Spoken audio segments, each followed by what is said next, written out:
Hello दोस्तों, राधे राधे। मिष्टी Tripathi YouTube channel पर मैं आपका स्वागत करती हूँ। आज मैं आपको हिंदी एक कहानी बोझ सुनाने वाली हूँ। तो आप लोग कमेंट करिए, शेयर करिए, लाइक करिए।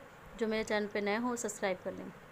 रिया भौचक्की रह गई। वह अपनी धुंधली आंखों से कभी शेखर को कभी कमला जी को देख रही थी। जो रिश्ता उसके लिए बोझ से ज़्यादा कभी कुछ नहीं रहा, आज उसी रिश्ते ने उसके आंसुओं को अपनी हथेलियों पर ले लिया था। उसका मन आत्मग्लानि से भर उठा। शेखर, क्या मम्मी का यहाँ आकर रहना ज़रूरी है? मेरठ में उन्होंने पूरा जीवन बिताया।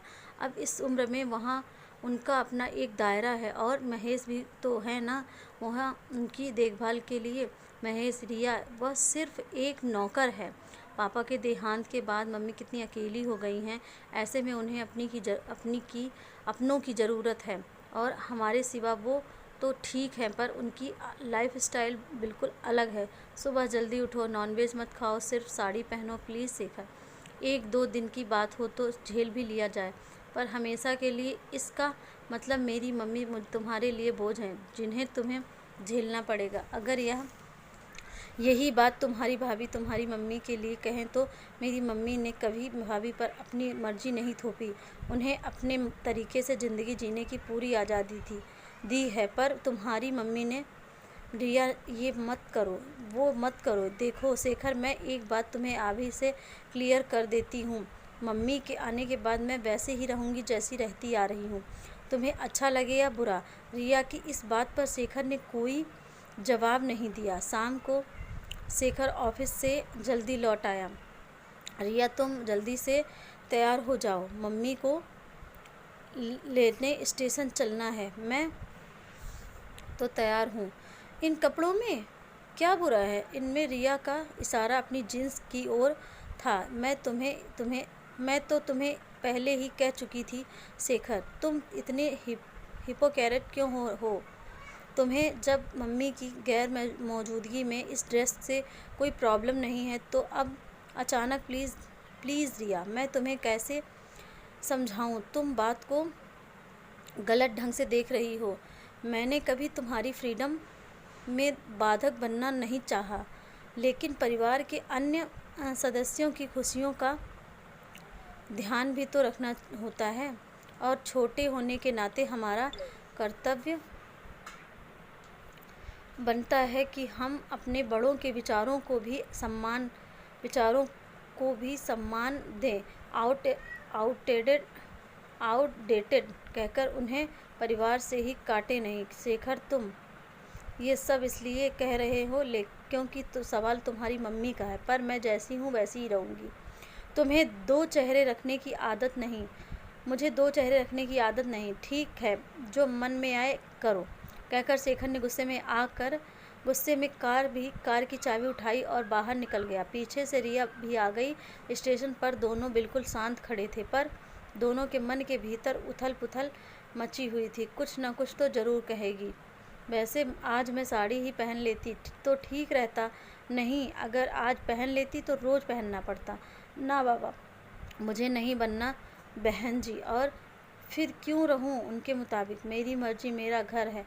अगर कुछ कहा तो करारा जवाब दूंगी, नहीं कुछ नहीं कहूँगी, वरना बेवजह शेखर से झगड़ा होगा। चुप ही रहूँगी। सुनो, सबकी करो मन की। हाँ, यही ठीक रहेगा। रिया के भीतर विचारों के भंवर घेरा बना रहे थे। यह भी पढ़े अपने सपनों को पूरा कैसे करें। शेखर का भी यही हाल था। रिया को देखते ही मम्मी अपसेट हो जाएंगी। रिया ने जानबूझकर ऐसा किया है। वह क्यों नहीं समझती कि शेखर की विचार श्रृंखला को ट्रेन की सीटी की आवाज़ ने तोड़ दिया। ट्रेन से उतरने पर रिया ने जब कमलाज के पाँव छुए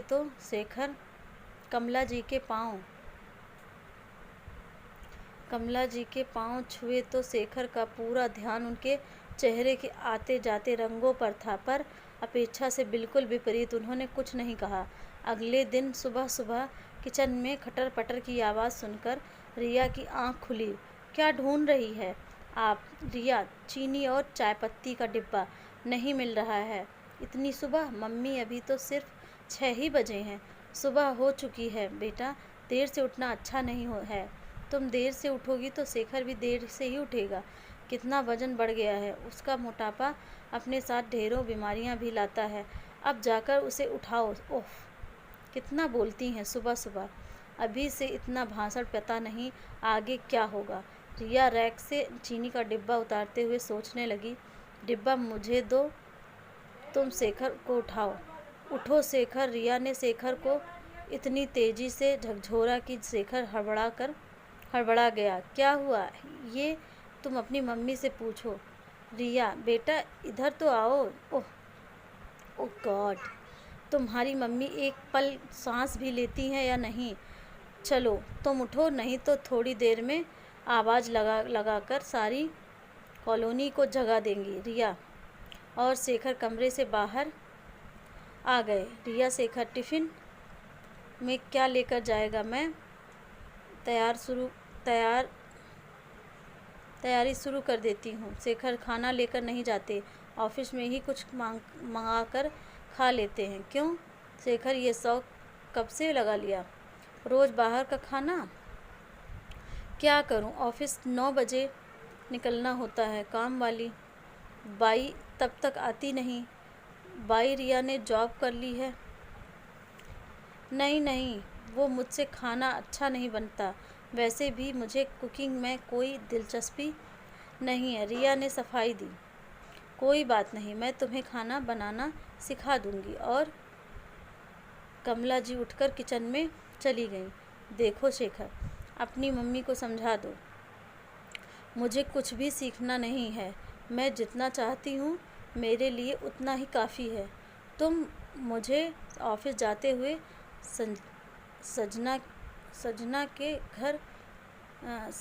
घर ड्रॉप कर देना। तुम्हारा दिमाग तो ठीक है, मम्मी को कैसा लगेगा? तुम घर पर ही रहो, यह भी पढ़े ताकि सलामत रहें बच्चों की आंखें। शेखर, तुम मुझसे ऐसे कैसे बात कर रहे हो? देखो, मम्मी ने आते ही अपनी हुकूमत चलानी शुरू कर दी है। अगर तुम घर में शांति चाहते हो तो मेरा तुम्हारी मम्मी से दूर रहना ही ठीक है, वरना फिर तुम ही कहोगे कि मैंने तुम्हारी मम्मी की इंसल्ट। आगे कुछ कहने की ज़रूरत नहीं है, तुम्हें जहाँ जाना है जाओ, शेखर ने झुंझुला कर कहा और निकल गया। उसके जाते ही रिया भी घर से निकल गई।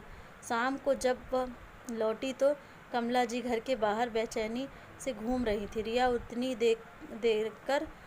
इतनी देर कर दी, फ़ोन ही कर देती, मुझे चिंता हो रही थी। मम्मी, मैं बच्ची नहीं हूँ जो कहीं खो जाती। रिया के शब्दों की चुभन कमला जी को तड़पा गई। रात को खाना खाते समय कमला जी की चुप्पी से शेखर सब समझ गया। मम्मी, कल संडे है, मंदिर चलेंगी? शेखर ने पूछा। ज़रूर चलूँगी। वहाँ कहाँ है? घर से ज़्यादा दूर है। और फिर बातों का सिलसिला शुरू हो गया। शेखर जानता था जब भी मम्मी का मन अशांत होता है तो पापा उन्हें मंदिर ले जाते थे, और मंदिर से लौटते ही वह कहती, मैं अपनी सारी परेशानियां ईश्वर को उसके घर जाकर दे आई हूँ, अब वही जाने। दूसरे दिन शेखर सुबह सुबह उठ गया।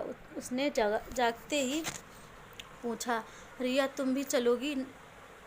नहीं, रिया ने करवट बदलते हुए कहा और सो गई। शेखर और कमला जी मंदिर से लौट कर आए तो सालू बाई बर्तन साफ कर रही थी। सालू तू बस बर्तन साफ कर ले, आज खाना मैं बनाऊंगी।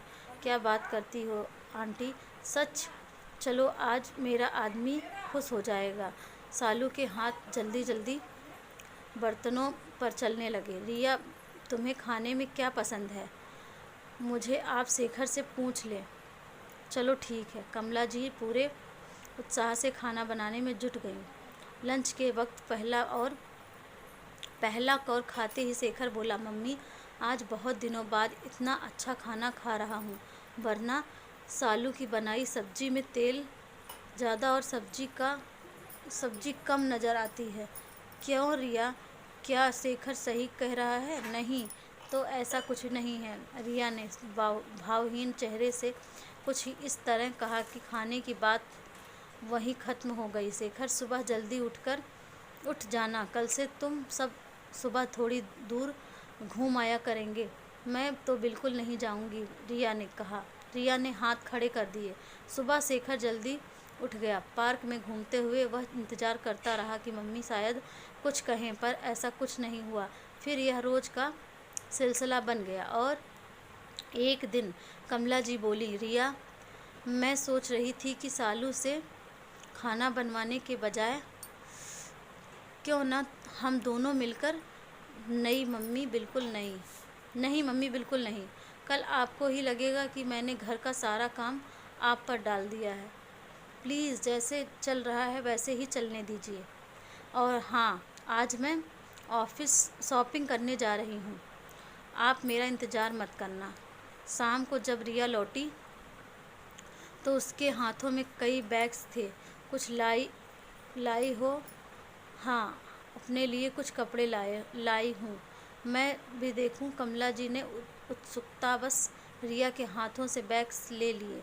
वे एक एक कर कपड़ों को देखने लगी। हर कपड़े पर लगा प्राइस टैग उनकी आंखों में विस्मय भरने लगा। इतने महंगे? रिया, अभी तुम्हारी नई गृहस्थी है, कुछ सोच समझ कर खर्च किया करो। इस तरह तो तुम।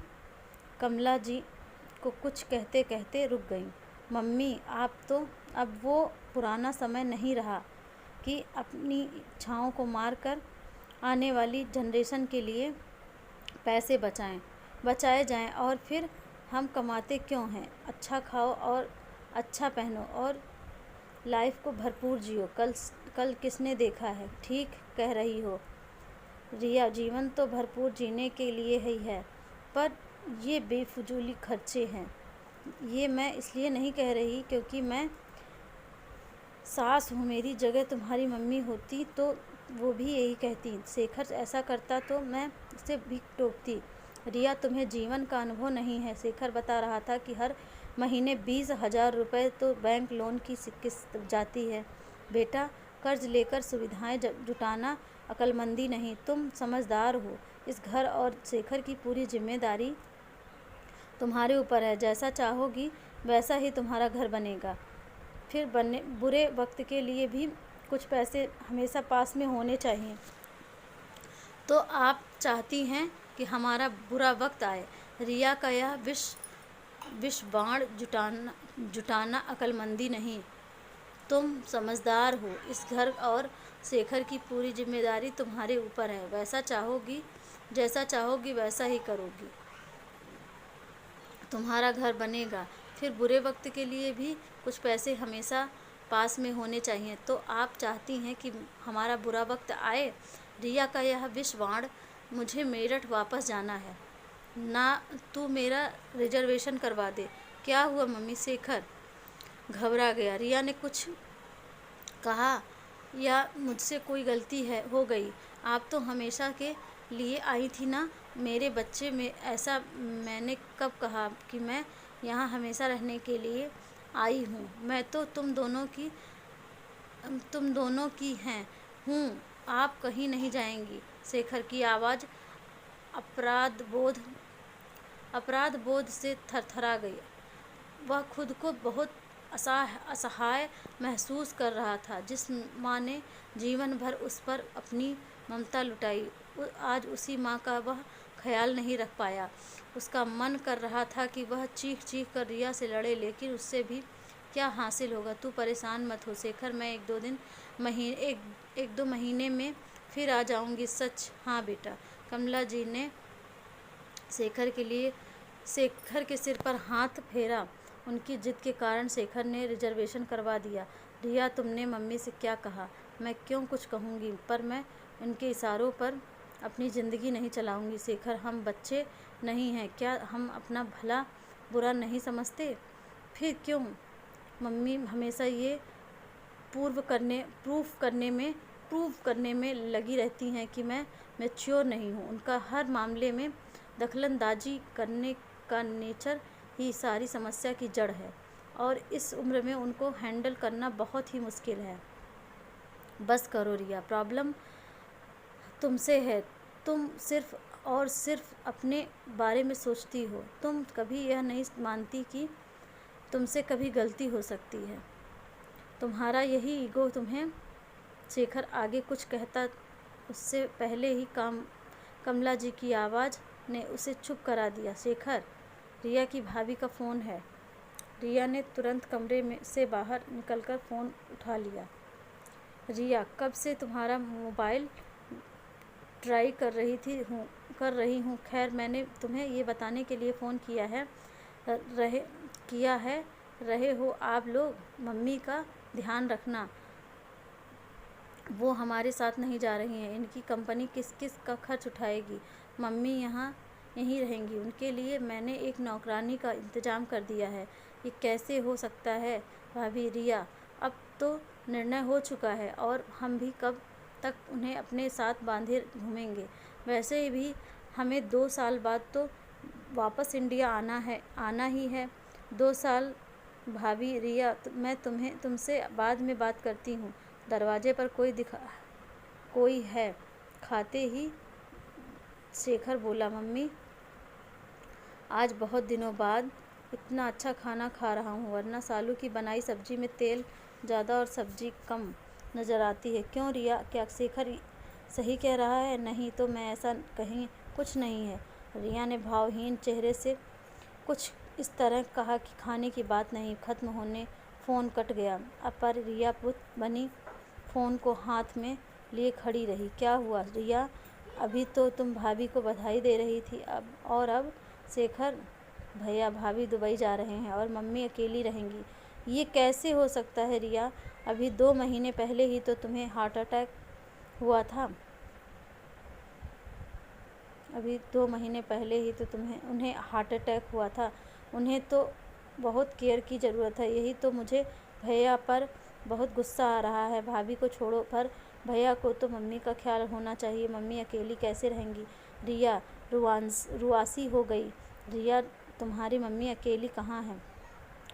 तुम रहोगी ना उनके साथ। शेखर, तुम कल ही पूरा जाकर रिया की मम्मी को ले आओ यहाँ। रिया भौचक्की रह गई। और नहीं तो क्या वह यहीं रहेंगी तुम दोनों के पास? रिया, जब तुम छोटी थी और तुम्हें उनकी ज़रूरत थी तो वे तुम्हारे पास थीं। आज उन्हें बच्चों की ज़रूरत है तो तुम्हें उनके साथ होना चाहिए। क्यों शेखर? हाँ मम्मी, अब बिल्कुल ठीक कह रही हैं। मैं कल ही मम्मी को लेने जाता हूँ। भैया के वापस आने तक वे हमारे पास ही रहेंगी। रिया अपनी धुंधली आंखों से कभी शेखर को तो कभी कमला जी को देख रही थी।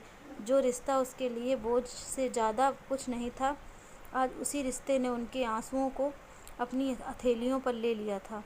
उसका मन आत्मग्लानि से भर उठा। मम्मी, शेखर मेरी मम्मी को तभी लेने जाएंगी जब आप वादा करेंगी कि आप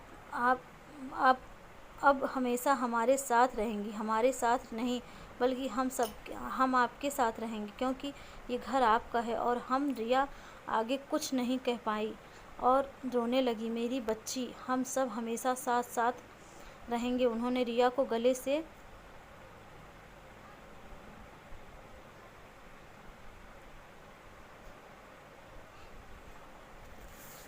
लगाया। तो ये कहानी आपको कैसी लगी तो प्लीज़ कमेंट में ज़रूर बताइएगा। और जो मेरे चैनल पे नए हों वो सब्सक्राइब कर लें, कमेंट करें, शेयर करें और बेल आइकॉन को प्रेस करना ना भूलें। और फुल वॉच टाइम करके यह पूरा वीडियो देखें। राधे राधे।